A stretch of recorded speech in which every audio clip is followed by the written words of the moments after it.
Yes. So anyway, like I said, I'll read a few verses. First of all, though, repeat after me. Om Namo Bhagavate Vasudevaya.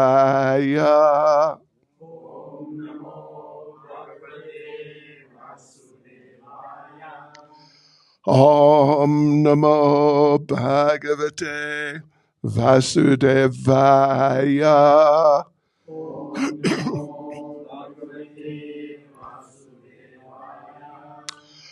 Om Namo Bhagavate Vasudevaya.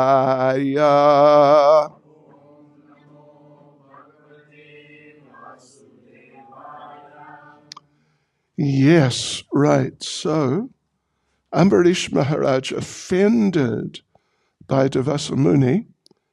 And first of all, let me just explain a bit about the background, just so we know when we read these few verses, we know sort of where we're coming from. What happened was, long time ago, really long time ago, there was a great king who was also a great devotee,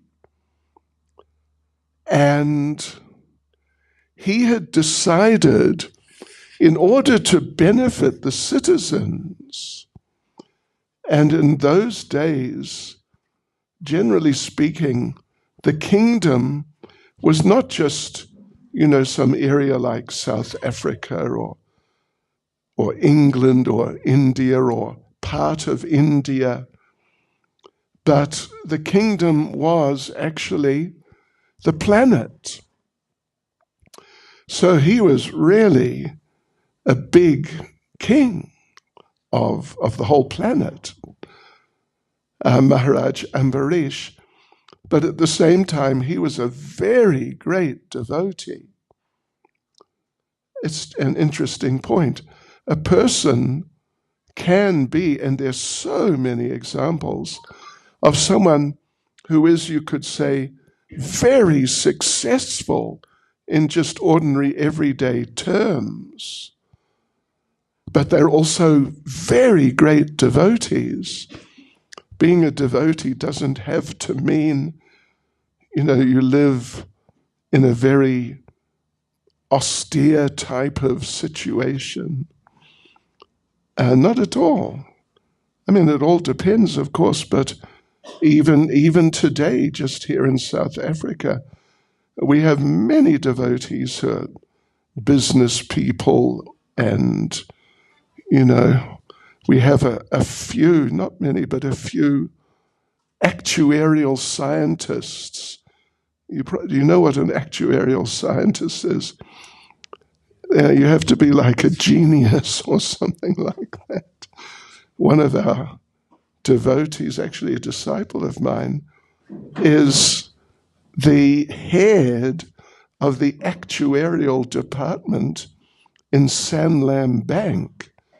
And she's in charge of a whole lot of actuarial scientists. So,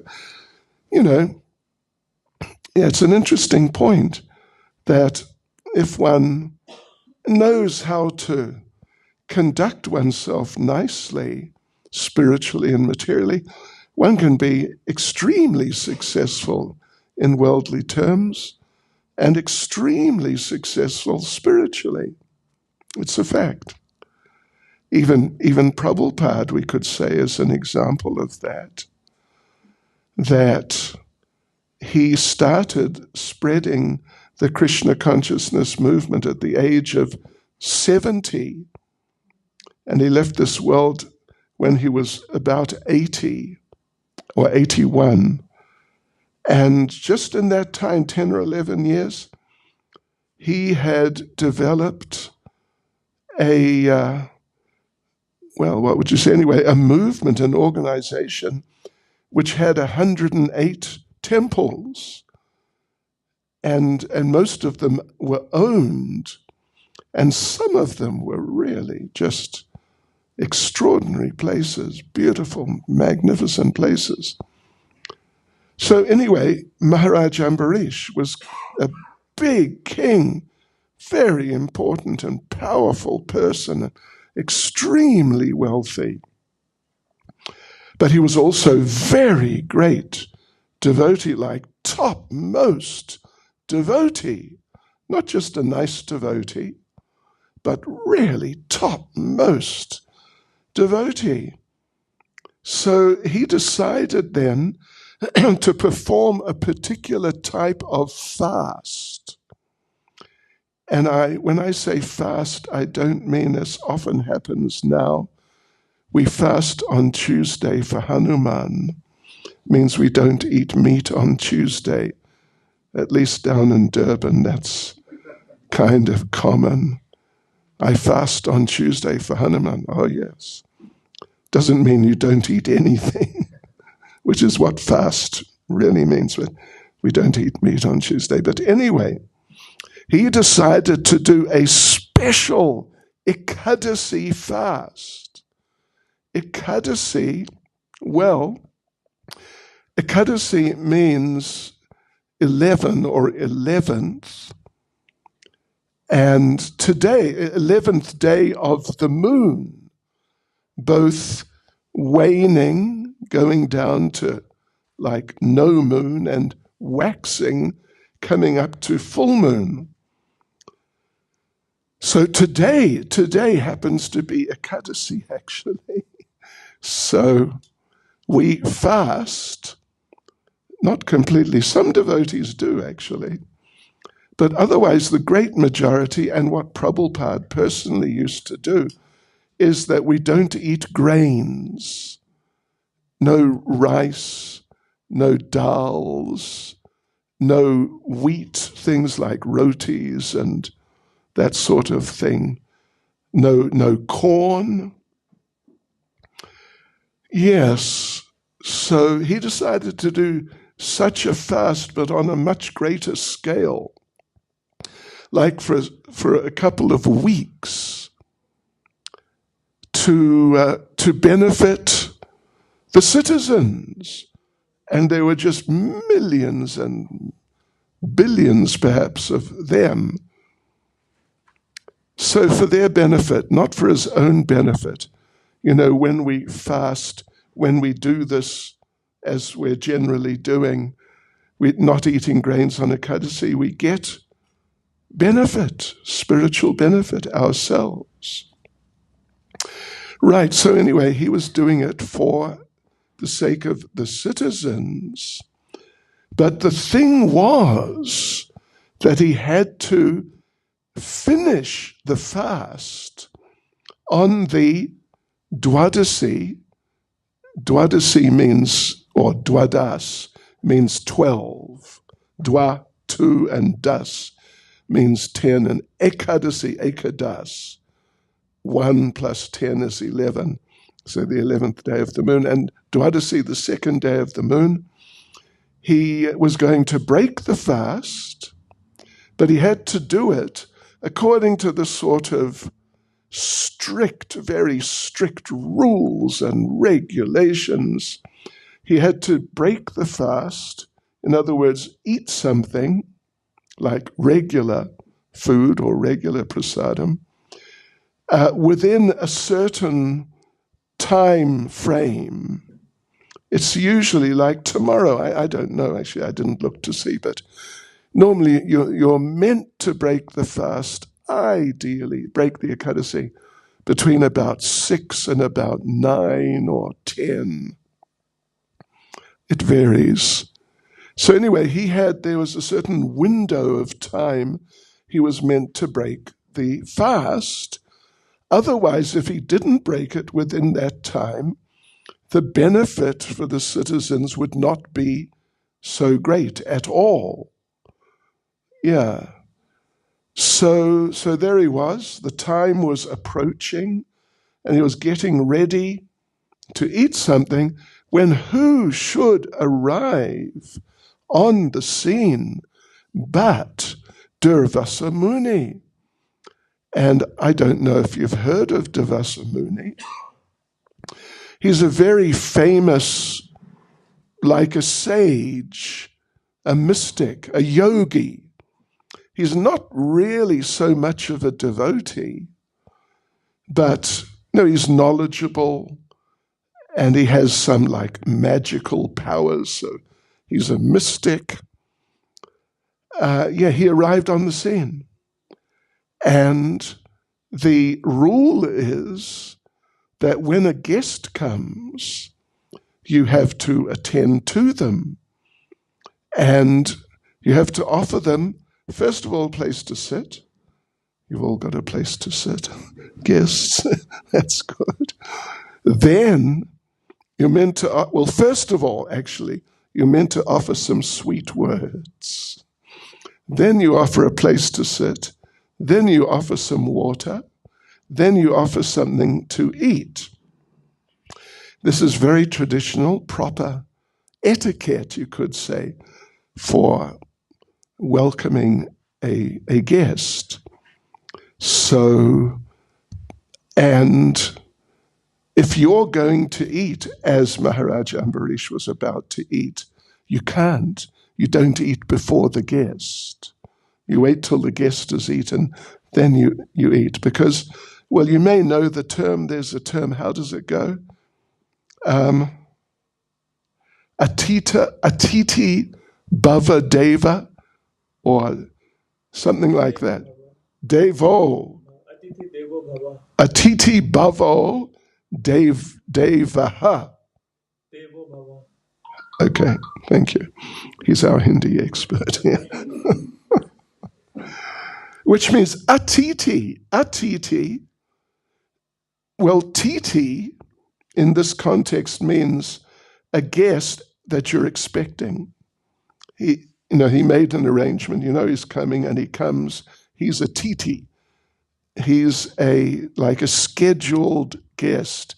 And atiti means an uninvited guest who just arrives at your door, and you just got to, well, what? Atiti Bhavo Deva. Ha, ठीक है. ये Hindi है. Sanskrit नहीं है. ये Sanskrit है. Okay. So the atiti, the uninvited guest who just arrives, Bhava in this context means is of the nature of or is like Deva, God. Yeah, you must treat the uninvited guest as if he or she or they are actually God. And that means you've got to really look after them very nicely. And if you don't, well, it's just not good at all. And you'll get some bad karma. So anyway, there's Devasa Muni, arrives there at Maharaj Ambarish's palace. And Maharaj Ambarish is the time has just come, just about to eat something. But then comes the uninvited guest, and he just has to drop everything. Just drop everything and take care of the guest, which he does because he's like a very, he's a very careful follower of the standards for being a human being. Right, so, but the thing is, this Devasa Muni, I don't know if you've heard of Devasa Muni. Some of you might have, because he's fairly well known if you read scriptures like Puranas, historical literatures which have different pastimes and things which happened described. You'll find in different Puranas there's a number of stories of Devasa Muni doing this and doing that. And the thing about Devasa Muni as a person is that, well, he's not a devotee. Generally, devotees are quite easygoing. But he's not a devotee. he's a mystic, he's a yogi. So he's not so self-controlled, he's not so peaceful. And actually his nature is he's hypersensitive to how he's treated. And if you sort of look at him the wrong way, like look at him sideways, he'll ask you, what you looking at? He's that sort of person. Yeah. And if he's actually not treated nicely, he gets, like wildly angry, and he'll curse you. Nowadays sometimes people curse or just say some bad things that, they tell someone, don't mind me saying it, go to hell, something like that. It's a type of a curse. But nowadays the people don't have the sort of the yogic or spiritual shakti to really impose the curse on you, so that, if you said that to someone, the person would actually go to hell. Yeah. So you got to watch out, because he curses very easily. Therefore, he is known as a serial curser. You've heard of serial killers. He's a serial curser. He's cursed many people. There are many stories of him cursing this one and cursing that one. Right. So in he comes, and Maharaj Ambarish is faced with a very awkward, like a tricky situation. He has to break his fast by a certain time. Otherwise, all the sort of hard work he did, you could say, of fasting, actually eating nothing for however long, a couple of weeks, it's not going to be entirely wasted, but it'll definitely be minimized quite drastically. And that, he didn't want that. But at the same time, he has to look after Devasa Muni, otherwise it could end up in really serious trouble. So what to do? And then Devasa Muni, so Maharaj Ambarish says, what would you like to eat? Please sit down, we'll give you something to eat. And Devasa Muni says, yes, I'm very hungry, I want to eat, but I must take a bath first, and then I'll eat. So there wasn't much time, and Maharaj Ambarish kind of calculated, and he figured it out. If he takes a bath, which, could easily be a half-hour type of episode, something like that, and then he comes back, and he takes his time to eat, then my time may be over. So what to do? So off went Devasa Muni to take a bath, then he'd come back and eat. And Maharaj Ambarish is concerned, so he asked his advisors, what should I do? And there was a bit of a discussion between them, and the conclusion was, drink some water. Because if you drink some water, you will technically have broken the fast, but you will also you will not have eaten anything, so it's permissible. Maybe it's sort of borderline a bit, but it's permissible. You have not done a wrong thing. So he did that. Maharaj Ambarish drank some water. And then Devasa Muni came back after a while. And, okay, where should I sit? And he's getting ready to eat. And because he has mystical powers, he understood, actually, this Ambarish Maharaj has taken something before me. It was only water. but it was something. And Devasa Muni, like I said, he's super, hypersensitive. He got so angry.